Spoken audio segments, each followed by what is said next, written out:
the variation of history, misinterpretation and interpretation of history. So when a British historian wrote about the Sepoy movement, they called it Sepoy Mutiny. But when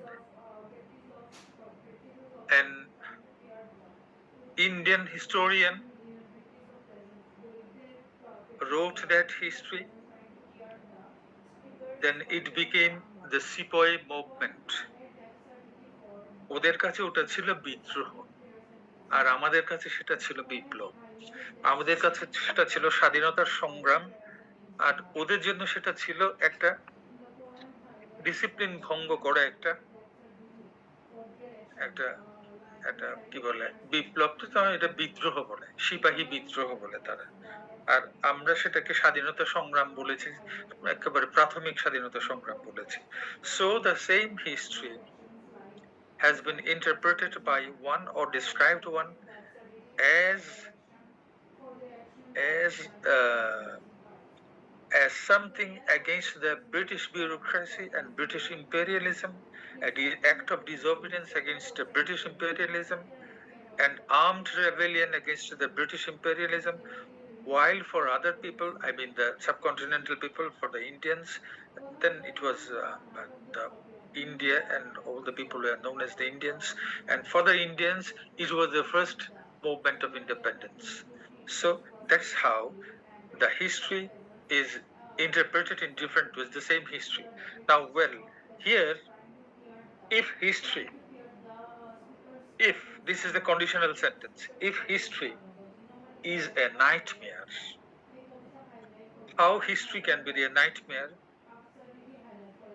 Yeah, it can be. History is not a candy. History is a nightmare. Look at the Palestinian struggle. Look at Gaza. Look at the West Bank. What is going on there is the continuation of a history of 75 years old. So this is a nightmare for the Palestinians, and this is a candy for others. Understand? So history can be really a nightmare. If this is so, if history is a nightmare, let me sleep on, so I don't worry. A nightmare is an unreal dream. What is the difference between dream and nightmare? Whatever you dream, if it frightens you, then it is a nightmare.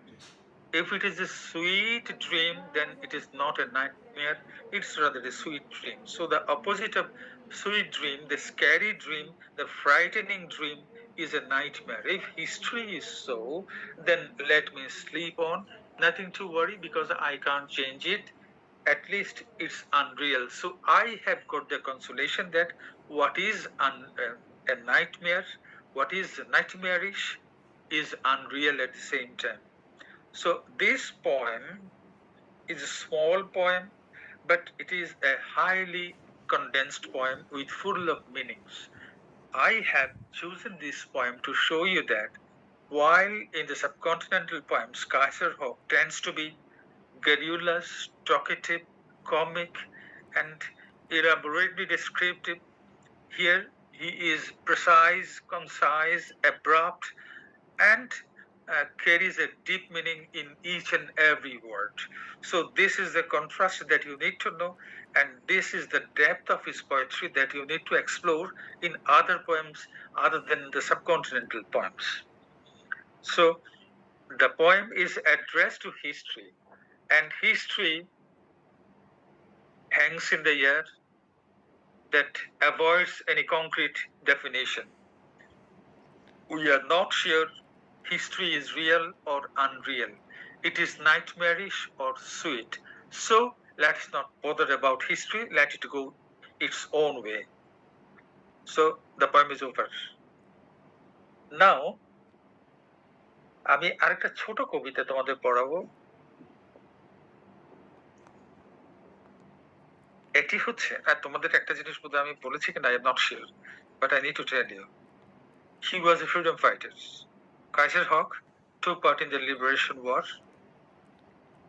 and even when the war was over, then he joined the army for some time and then came back to sit for his honors exam. So he was a part of our history of liberation, as all the freedom fighters are. And at that time, the very word leaders carried one fixed connotation, that was the leadership of Bangabandhu Sheikh Mujibur Rahman. So this poem, The Leaders, look at the next page. I think you scroll it and come down, and then you will see the third poem is The Leader. So here, this is a very suggestive poem. This is written on Bangabandhu. My goodness, why?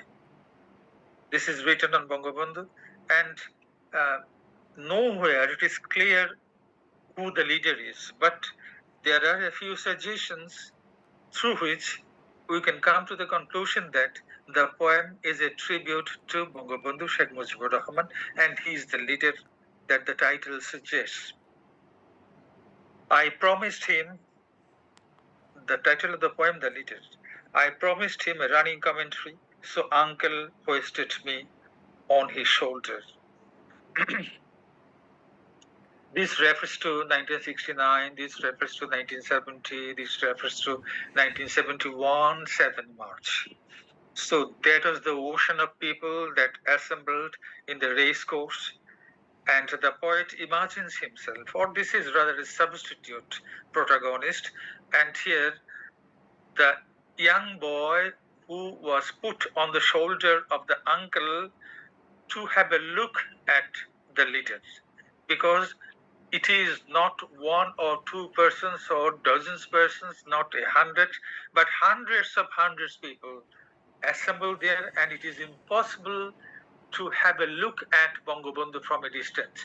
In order to give him a visible stretch to Bangabandhu, he raised the Pichi, the boy, on his, and put him on his shoulder, and then asked him to look at Bangabandhu and go on commentary, so running commentary.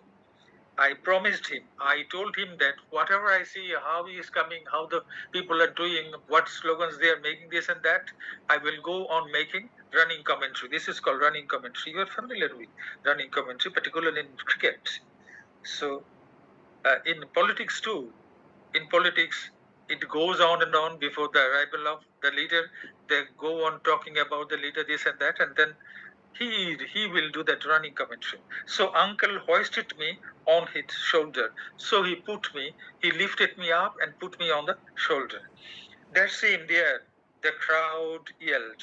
So the host of people, they yelled, they raised hue and cry, and they shouted, that's him there, that he is coming. There. I joined in. So in a bid to give his running commentary, he said, there, well, look there, he's coming. Sighting through a forest of raised arms, a patch of white, a dot of black. এই দুই লাইনেই হচ্ছে এই কবিতার একেবারে summary. দেখো, sighting means looking, fixing your eyes, sighting through a forest of raised arms. Have you seen any video picture of 7 March address of Bangabandhu? Yes, sir. Yes, sir. Thousands and thousands of people, not only thousands, millions of people assembled at that time. And all of them raised their hands. For what? Shouting, Joy Bangla, etc., etc., Joy Bangabandhu, ittaka. So these things went on, and it looked like a forest of raised arms. So this is the image that the poet uses, sighting through a forest of raised arms. So both arms were raised as if to assure him that they are with the leader. They are shouting slogans and raising their hands. A patch of white, and what is visible?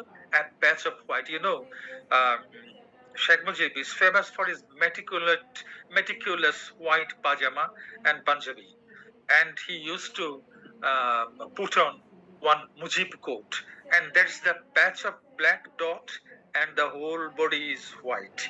A patch of white, a dot of black. So these are all metaphors included in an image. So here, a patch of white refers to his white dress, and a dot of black that refers to his black jacket. And the whole people, the whole crowd has been described in terms of raised arms in a forest of people and stiffened in panic. Who is stiffened? Now, let me connect you, drop the middle two lines, and begin from I joined in, sighting through a forest of raised arms, a patch of white, a dot of black, and stiffened in panic. I got stiffened. I turned rigid in fear. So many people. How come so many people came to greet him or assembled there to hear what he wants to say on the 7th March, what declaration he is going to make? And the Pichi, the young boy, or the protagonist, or the poet himself, felt stiffened in panic, in fear, extreme fear. And then the last two lines, uncle bucking like a bronco. Now, bucking means behaving wildly, like a bronco means horse. So there are horses for wars. So this is a warrior horse. When a warrior horse makes a jerk, jerks the body, then it moves this and that along with the passenger or whatever horse, that the man on the horseback here, not on the horseback, the poet or the young boy who was put on the shoulder. So uncle bucking like a bronco, where? He wants to see where is the leader, and he was moving wildly. So this refers to the strength of not a single individual. The strength has been rather equally distributed among all the people who, terribly shaken like wild horses, were ready to receive the leader and respond to the call of independence. You see, the whole thing is a bunch of suggestions. Nothing has been clearly and categorically described. Through touches of suggestions, the whole thing has been described. So this presents the picture of great leader Sheikh Mujib in the middle of millions of people who assembled, most preferably on the 7th March of 1971.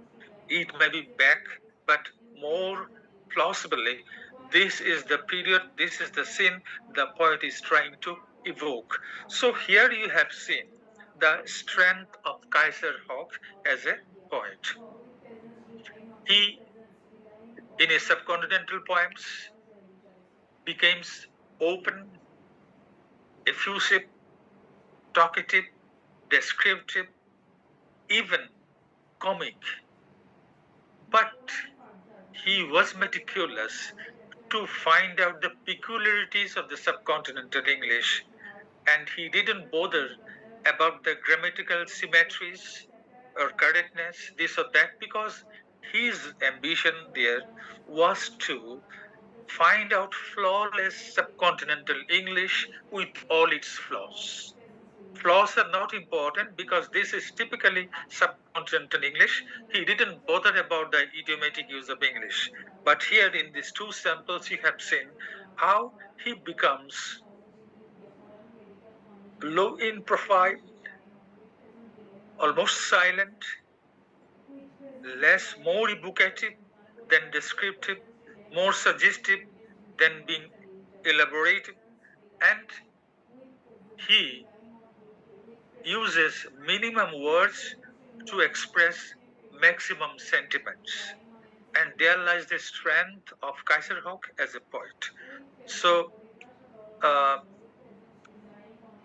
as for your syllabus, I give you an idea. There will be 2 questions, 15 marks each, because 40 marks, right? 20 marks for each. And I will put 3 questions from 3 poets, 3 broad questions. You will have to attempt any 2. 1 question from Dom Morris, and 1 from Aga Shahid Ali, and 1 from Kaiserhoek. Is it okay? Yes, sir. Good. তোমাদের বোধহয় পরীক্ষা খনি আসছে, আর এখন তো ক্লাসগুলো সব online হয়ে গেছে, আর শনিবারে কি সব ক্লাস টাস হবে কি জানি, আমি জানি, আই ডোন্ট নো। এগুলো তোমাদের ক্লাস না, এগুলো তো মাস্টার, জানি না, I am not sure. There is new planning and new programs, etc. But I don't think that I need to stretch the syllabus any other to any other point or any further. I think I have at least given you a comprehensive idea what we mean by South Asian poetry. I could include Alamgir Hashmi as I planned, but I have been searching for my Alamgir Hashmi text for a long time in the middle of all of my books, but I couldn't trace it. Once upon a time, I used to teach this one when I was in Alhambra, when the university was in Alhambra. Then I had 3 or 4 copies in 1 volume of Alamgir Hashmi. But during the shifting, perhaps I have lost the book. I looked for it, I didn't find it. So I don't think that without any comprehensive text with me, it will be wise for you to go on with a new poet. Moreover, I don't want you to text you with 1 more author, 1 more poet. It will be a bit cumbersome for you, burdensome for you. So let us make it as simple as that. Just remaining 3 poets, 3 questions, and you will have to attempt any 2 questions. That will do. And if you have further queries about Alamgir Hashmi or other poets, you can make an extra session, and I think I can give you some more ideas about South Asian poetry, because I have done a lot of works on this area, and I have a few books on this South Asian poetry. So that won't be a problem, but I don't want to tax you with an extra burden. That's why I have rather summarized the syllabus.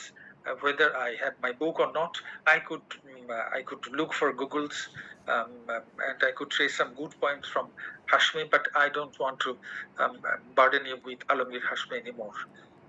So with this, I would like to conclude, and I hope you all enjoyed my class. I don't know whether I think that you have enjoyed my class, but I didn't see your participation, and the classes were more or less 1-way traffic. It was never a 2-way traffic. You never exchanged your ideas, your views, your problems with me. I don't know, perhaps there is a gap between you and me. Perhaps I'm not very junior, perhaps I'm a bit pretty senior. That's why there is a distance between you and me, and that's why you maintain the distance and you couldn't be intimate with me. But I am not that solemn, serious old professor. So don't take me that way. If you have any problem, if you have any problem, you can call me, you can knock me anytime. I will feel like answering your questions and queries. And with that, and wishing you good luck in your exam, I would like to conclude my session here and conclude my course here. Is it okay? Yes, sir. Yes, sir. Yes, sir. Okay, সবাই ভালো থেকো, আর আমার জন্য প্রার্থনা করো। আমিও সবার জন্য প্রার্থনা করছি। সবাই ভালো থেকো, and best luck. Thank you, sir. Assalamu alaikum.